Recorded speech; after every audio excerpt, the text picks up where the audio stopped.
സംഭവിച്ചത് ഞാൻ ക്ലാസ്സിൽ ഒരു 1:30 ആയിരുന്നു സാറിൻ്റെ ക്ലാസ്. ഉച്ചയ്ക്ക് ശേഷമുള്ള ആദ്യത്തെ ക്ലാസ്സാണ് സാറിൻ്റെ ക്ലാസ്.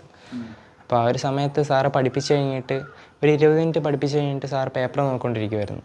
അപ്പം ഞാൻ ബാക്ക് ബെഞ്ചിലാണ്, നീളം കൊണ്ടാണ് ഞാൻ ബാക്ക് ബെഞ്ചിലായിരിക്കുന്നത്. അപ്പം അവിടെ നിന്ന് ഞാൻ ഫ്രണ്ട് ബെഞ്ചിൽ പോയിരുന്നപ്പം സാറ് ഈ ഡസ്റ്റർ എടുത്തെറിഞ്ഞ് ബെഞ്ച് മാറിയതിന് സാറ് എണ്ണീറ്റ് വന്നു. അപ്പം ഞാൻ ബാക്കിലോട്ട് ഇറങ്ങി ഓടിയപ്പോൾ സാറ് ഡസ്റ്റർ എടുത്തെറിഞ്ഞു.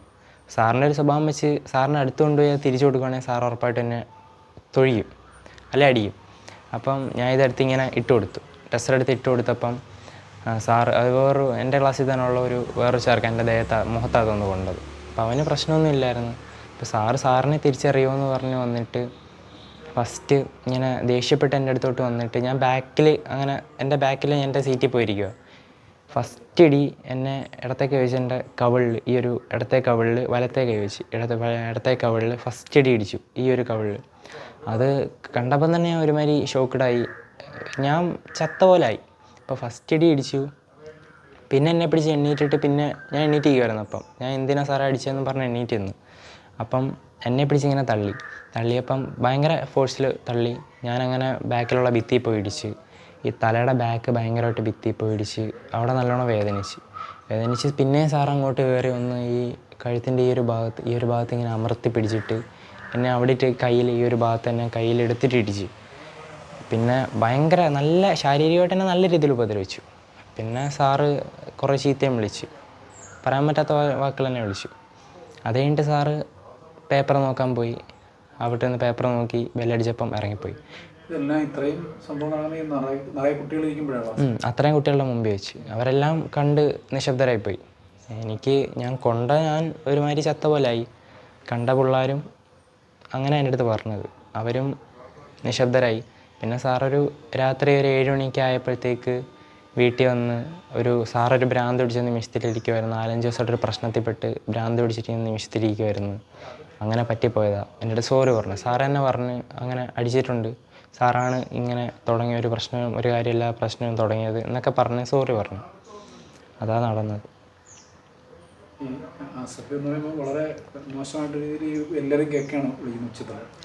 അത് എന്നെ മാത്രമല്ല, ക്ലാസ്സിലെ പല കുട്ടികളെ അങ്ങനെ വിളിച്ചിട്ടുണ്ട്. ആ സ്കൂളിലെ സാറ് പഠിപ്പിക്കുന്ന ക്ലാസ്സിലൊക്കെ എല്ലാവരെയും അങ്ങനെ വിളിച്ചിട്ടുണ്ട്. പിന്നെ സാറുമായിട്ട് നല്ല ഫ്രണ്ട്ഷിപ്പിലായിരുന്നു പൊയ്ക്കൊണ്ടിരുന്നത്. ആ ഒരു നിമിഷം വരെ സാറുമായിട്ട് ഭയങ്കര ഫ്രണ്ട്ലി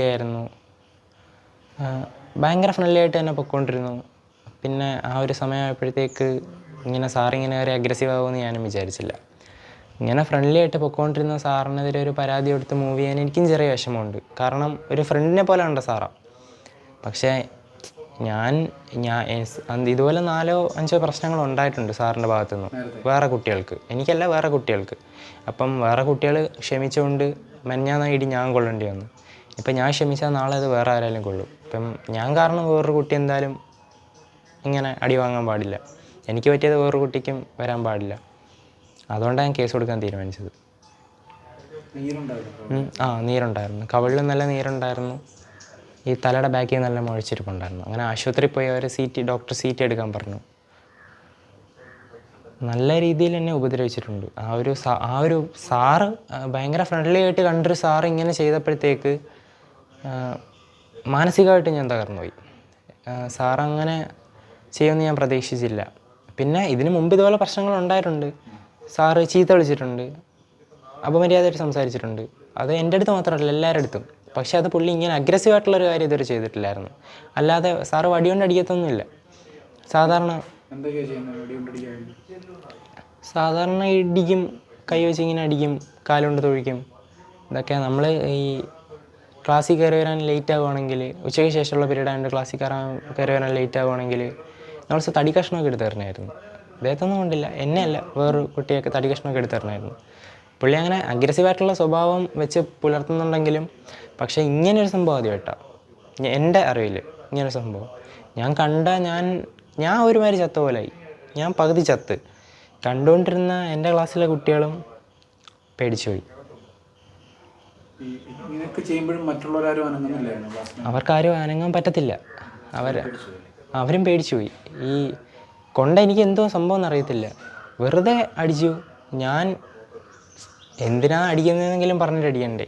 സീറ്റ് മാറിയതിന് ഇത്രയും വലിയ അടിയൊന്നും ഞാൻ പ്രതീക്ഷിച്ചിട്ടില്ല. സാറിൻ്റെ ഭാഗത്തുനിന്ന് നേരത്തെ തമാശ രൂപേണ ഇതുപോലെ സംഭവങ്ങൾ ഉണ്ടായിട്ടുണ്ട്. പക്ഷേ ഇത്രയും അഗ്രസീവായിട്ടുള്ളൊരു സംഭവം നടന്നിട്ടില്ല. അപ്പം കണ്ടവരെല്ലാം ഭയങ്കര പേടിച്ചു പോയി. ഞാൻ ബാക്ക് ബെഞ്ചിലായിരിക്കുന്നത്. നീളം ഉണ്ടായതുകൊണ്ട് ബാക്ക് ബെഞ്ചിലായിരിക്കുന്നത്. ഞാൻ ഏറ്റവും ഫ്രണ്ട് ബെഞ്ചിൽ പോയിരുന്നു.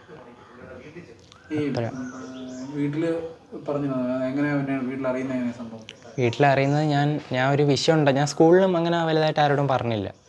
സ്കൂളിലും വലുതായിട്ട് ഞാൻ സ്കൂളിൽ അങ്ങനെ ഒരു പ്രശ്നത്തിന് ഒരു പരാതി കൊടുത്തില്ല. ഞാൻ സ്കൂളിൽ ഒരു പ്രശ്നത്തിന് പോകണ്ടെന്ന് വിചാരിച്ച്. പക്ഷേ വീട്ടിൽ വന്നപ്പോൾ ഈ കവിള് വീങ്ങിയിരിക്കുന്ന കണ്ടിട്ട് അച്ഛൻ ചോദിച്ചു എന്തോ പറ്റിയതാ ചോദിച്ചു. 2 സ്കൂളിൽ ക്ലാസ് ടീച്ചറിനോട് പറഞ്ഞായിരുന്നു. അത് എനിക്ക് സമയമില്ലായിരുന്നു. ഞാൻ NCC ഉണ്ടായതുകൊണ്ട് ഇപ്പം 2 കൂട്ടുകാരായിട്ട് പറഞ്ഞിരുന്നു. പിന്നെ NCCയിലെ സാറിനോടും പറഞ്ഞിരുന്നു. അതും ഒരു വലിയ പ്രശ്നത്തിന് പോകണ്ട, ചെറിയ രീതിയിലാണ് ഞാൻ പറഞ്ഞത്. വീട്ടിൽ വന്നപ്പോൾ കവിള് വീങ്ങിയിരിക്കുന്നതുകൊണ്ട് അച്ഛൻ ചോദിച്ചു എന്തോ പ്രശ്നമെന്ന് ചോദിച്ചപ്പം പറയേണ്ടി വന്നു. അങ്ങനെ ഒരു പ്രശ്നത്തിന് പോകത്തില്ല എന്ന് ഉറപ്പ് വാങ്ങിച്ചിട്ടാണ് പറയേണ്ടി വന്നത്. പക്ഷെ അപ്പം എനിക്കൊരു പ്രശ്നത്തിന് പോകണ്ടെന്ന് തന്നെയാണ് തോന്നിയത്. പക്ഷെ ഇപ്പം തോന്നുന്നു അതിനൊരു പ്രശ്നമാണെന്ന്, സാറൊരു പ്രശ്നമാണെന്ന് തോന്നുന്നു. അങ്ങനെ ഒരു പ്രശ്നത്തിന് പോകണം തോന്നുന്നു. ഫ്രണ്ട് ബെഞ്ചിൽ ആ സൈഡിലായിരുന്നു. അതുകൊണ്ട് ഇപ്പോൾ സാർ ഇറങ്ങി വന്നപ്പോഴത്തേക്ക് ഞാൻ ബാക്കിലോട്ട് ഇറങ്ങി ഓടി. സാറിൻ്റെ ഒരു സ്വഭാവം വെച്ച് തല്ലിക്കൊല്ലുമെന്നറിയാം.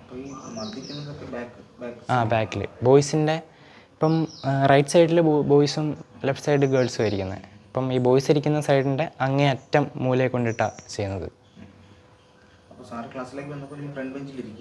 അല്ല, ബാക്കിൽ ഇരിക്കുമായിരുന്നു. ഈ പെൺകുട്ടികളൊക്കെ മുമ്പിൽ വെച്ചാണ് ഈ അസഭ്യവും ഇങ്ങനെയൊക്കെ പറഞ്ഞ് സംസാരിക്കുന്നത്. അത് അങ്ങനെയൊക്കെ തന്നെയാണ്, എല്ലാവരുടെയും മുമ്പിൽ വെച്ചാൽ. അതിനൊക്കെ തന്നെയാണ് പുള്ളി നേരത്തെ പ്രശ്നമൊക്കെ വന്നിട്ടുള്ളത്. അവർ ഈ ഭയം കൊണ്ട് അനങ്ങത്തില്ല. പെൺകുട്ടികളും ഭയം കൊണ്ടാരും അനങ്ങാറില്ല.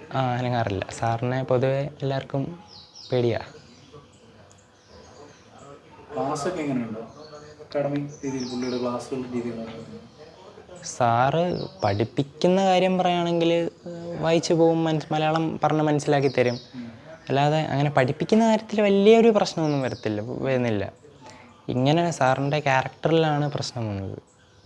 ഒരു സ്കൂളിൽ പഠിപ്പിക്കുക എന്ന് പറയുമ്പം ഈ സോഷ്യലും ബയോളജിയും മലയാളവും എല്ലാം പഠിക്കുന്നതിനൊക്കെ നല്ല ക്യാരക്ടർ മേക്കിംഗ് ആണല്ലോ ഒരു കുട്ടിയെ പഠിപ്പിക്കേണ്ടത്. അപ്പം നല്ല ക്യാരക്ടേഴ്സുള്ള സാറ് വന്നാലല്ലേ ഒരു കുട്ടിക്ക് നല്ല ക്യാരക്ടർ വരാൻ പറ്റത്തുള്ളൂ.